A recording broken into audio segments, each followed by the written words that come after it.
So for this section of the lecture, I'm going to provide a lot of different external videos, and I think they're really much more dynamic than what I give you, much more interesting, and they show things in a much more fun way. But I also feel like if I was a student that I would be so entertained by those videos that it would be hard for me to really take notes and understand, like, what am I supposed to be learning from this? This is fascinating, but what am I learning? So I'm going to go really slow on this so that we can make sure that we are understanding the different phases of the sexual response cycle. So this particular model that I'm showing you right now is from Masters and Johnson, which we learned in the History of Sex lecture, and we looked at some sexual researchers. And so this was a big contribution that Masters and Johnson gave to the field of sexuality. So their sexual response cycle is it's characterized by two main things. The first one is vasocongestion, and what you'll see is there's like pooling of blood. And so we learned in the Sex and Drugs that Viagra helps the blood to pool and stay as men age.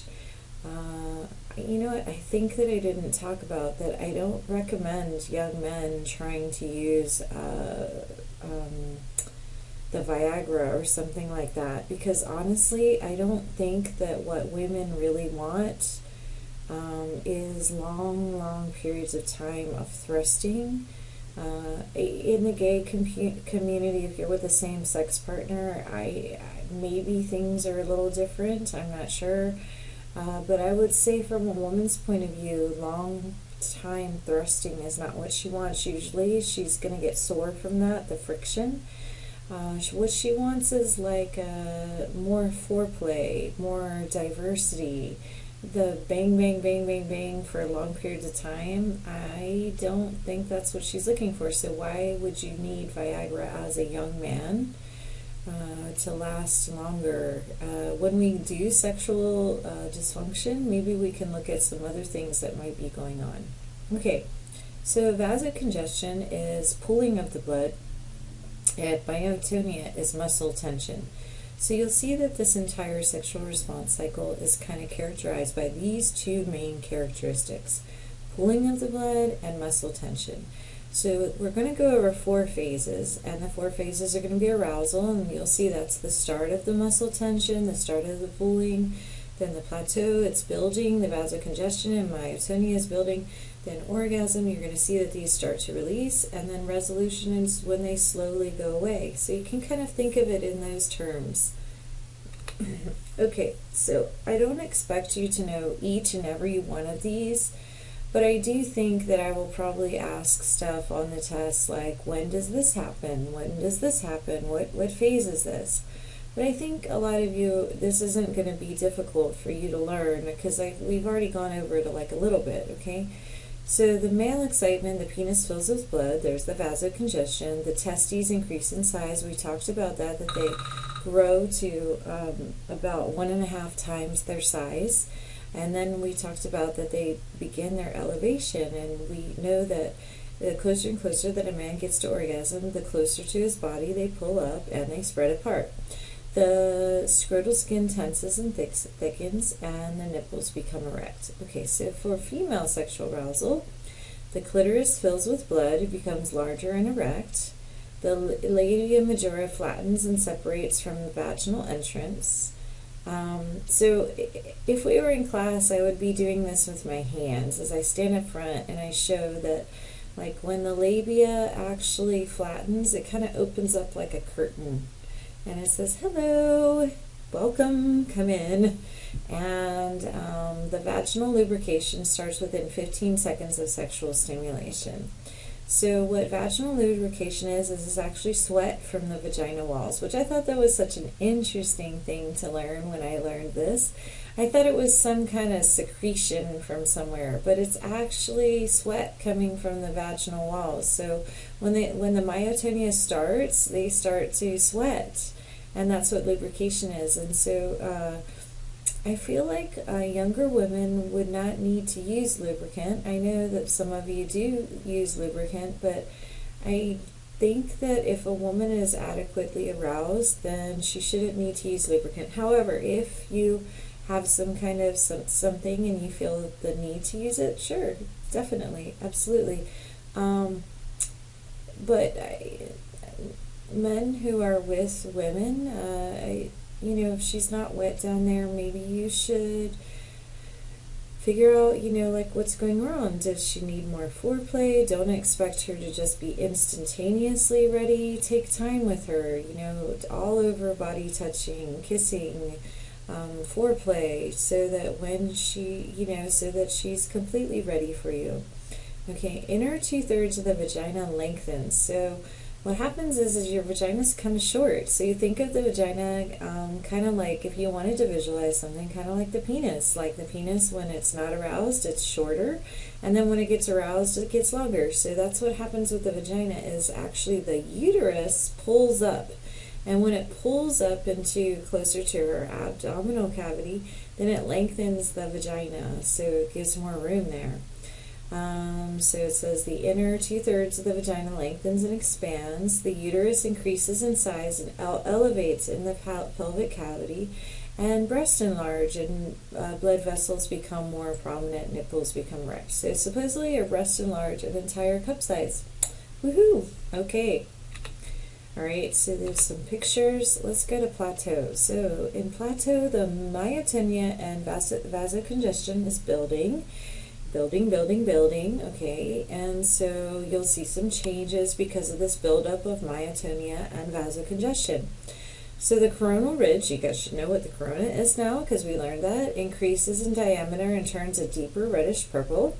The glands may turn purple, kind of shiny sometimes. The Cowper's gland may release that fluid, we learned about that. And then the testes become completely elevated, and then they are 1.5 times the size of their pre-aroused state. That's so fun. Okay, female plateau. So this is what's kind of cool. This is where things are definitely different. As the men's penis gets larger, harder, more filled with blood, darker in color, what will happen during plateau right before she orgasms is the clitoris actually flattens out. So let's say you're down there playing around, and all of a sudden it just goes away. Don't stop. Whatever you do, please don't stop. Oh my gosh. Okay, right? So don't stop, because when it flattens out like that, that's saying, oh my gosh, I'm right close to the edge of orgasm. So it flattens out, where it doesn't get bigger, it flattens out. The labia minora deepens in color. You probably wouldn't notice that change, okay? The Bartholin's glands may secrete a few drops of fluid. Probably not going to notice that either. The outer 1/3 of the vagina, sorry that there's a typo there, forms the orgasmic platform. Now, that's a cool one. I'm not sure you could feel it with your penis, but you could definitely feel it with your hands. So if you were stimulating the clitoris, maybe orally, with a vibrator, with your hands, and then you had your fingers inside of her, or something like that, what you would feel is you would feel like it just clenches. So the 1/3 of the vagina like grabs. It doesn't grab that it's going to cut your penis off or trap it or anything. Remember how I feel about that nonsense. Okay, so it's going to clench, it's going to contract, so it gets tighter.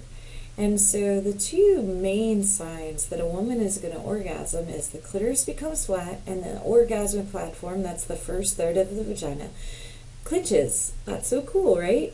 So the vagina is fully distended and it's fully elevated. The breasts engorge more fully and the areola darkens. All right. Yay! We made it to orgasm. Praise the Lord, praise the Lord. So as you watched in all the videos, men are much more likely to regularly orgasm during intercourse, and we women, we only have 2/3 the orgasms as men. Oh, that's so sad. So here's Mama Bear talking. I don't usually give you guys any advice about sex, but speaking for the women, I would like to say something. So, gentlemen, those of you who are sleeping with women, this is what I would like for you to do.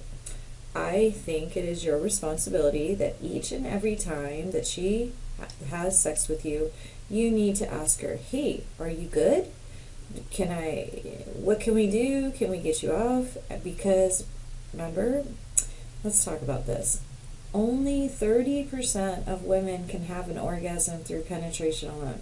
So 30%, that means that 70% of us are left after you thrust inside of us.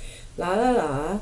We're left. It's like, oh yeah, that was nice. I liked being with you, but I didn't finish. Hello? Okay. So, gentlemen, I think that after each and every sexual encounter, it is your duty, or before you come or something, it is your duty to ask her, hey, let's make sure we're going to take care of you, because it doesn't happen naturally for most of us.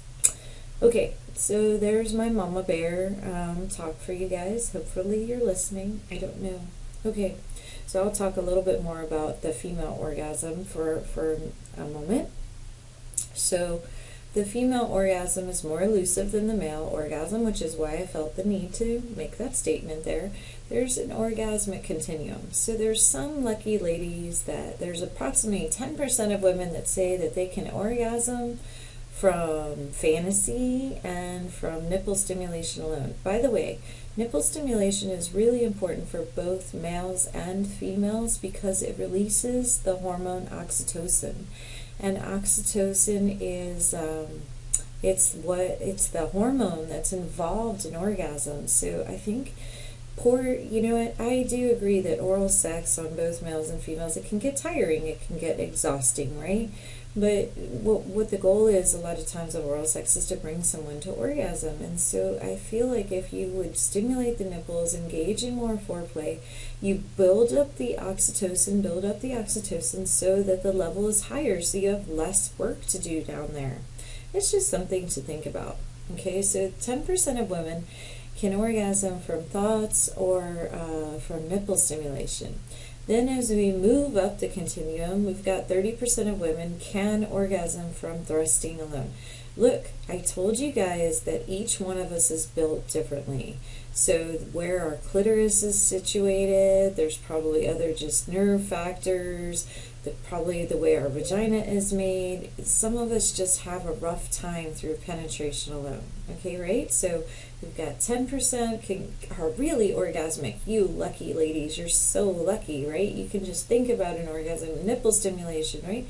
Then 30% of women can orgasm through thrusting, penetration. Then 70% of us need something else. And then if we go way down on the other side of the continuum, they estimate that approximately 20% of women, so we're down there, we're down at the end, the other end. So one end is really orgasmic and the other end is not so orgasmic. So they say that approximately 20% of women are not able to achieve orgasm with their partner. They can achieve orgasm through masturbation, but they can't do it in the presence of a partner. Now, why would that be? I think that is because maybe they haven't been educated about how to let go. So when you watch that female orgasm video, you'll see that there's a woman that, she really had to teach herself about orgasm, and I think that we're not taught about orgasm, and that's why I feel like this lecture is important, and I'm doing my best job to be kind of your teacher about it. Is that vasocongestion and muscle tension, a lot of women have to really tense their muscles. They have to hold their breath. They really have to let go in order to have an orgasm, and if you don't feel comfortable doing that in front of your partner, I think it's going to be difficult. Okay, if we go all the way down on the very end, okay, so we're going in about 20%, they can't have an orgasm in the presence of a partner, but then they're estimating that approximately 10% of all women in our society have never had an orgasm. Can you believe that? That's so sad. We need more orgasmic education. That's why that orgasm video that I show you, it's from Explained on Netflix. I think it's such a great thing to share with people. Okay, I feel like this lecture is going pretty long. I'm sorry about that, but hey, it's pretty interesting, right? Alright, so what happens when we orgasm? So the female orgasm consists of 3 to 15 contractions of the pelvic muscles that surround the vaginal barrel. The contractions occur at a rate of 0.8 second first, but then slow down. The uterus and the anus also contract rhythmically. So a lot of people are into anal play, and there's a lot of sensitivity there. So that might be something that you want to explore. The clitoris remains contracted under the hood, okay? The inner 2/3 of the vagina remain motionless. It's just the first third that contracts rhythmically, so the back doesn't really contract. And then female orgasms may last slightly longer than male orgasms. Also, in the other videos, you find out that homosexual females are much more likely to regularly orgasm than heterosexual females. Okay.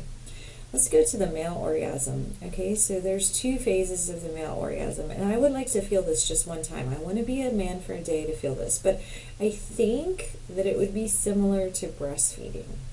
So I'll see how this is. Okay, right? So I guess what men have is they have something called an emission stage, where the fluids collect in, like, they start moving in all those structures that we learned about in the male anatomy, and they collect, and the men can feel that. It's like a sensation phase, and that's usually when they scream, "I'm coming," or "I'm gonna come," or something like that, right?